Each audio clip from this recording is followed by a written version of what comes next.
Now, closer to home, a Stillwater native turned Green Beret spoke tonight in Saratoga Springs to share some of his lessons from the battlefield. He was seriously wounded while serving his second tour of duty in Afghanistan. Brandon Lewis was at tonight's speech and shares more from his very inspirational message. Brandon.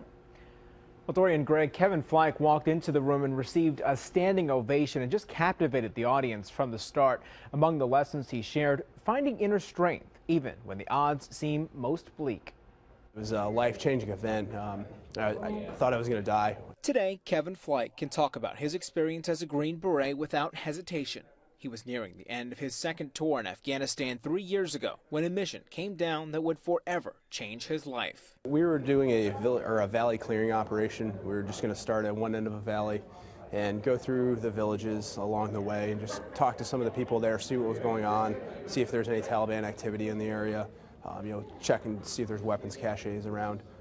Then about 1 hour into the mission, our unit started to take fire, and so about 10 hours later, fighting on and off throughout the day, I ended up getting wounded. Flike says an Afghan soldier pulled him to safety. His teammates and a medic stabilized him and brought him to a hospital tent. 1 minute you're going to die, and you wake up a couple days later in a hospital and realize that you're alive and you have a second chance at life. Flike credits his first tour in the region for teaching him the value of life.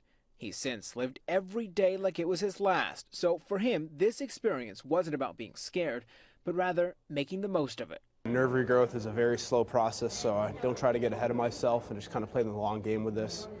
February 9th will be 3 years, and I'm going to start trying to run again February 9th. So eagerly anticipating that day, and if that doesn't work out then I'll just wait a little bit and I'll eventually run again.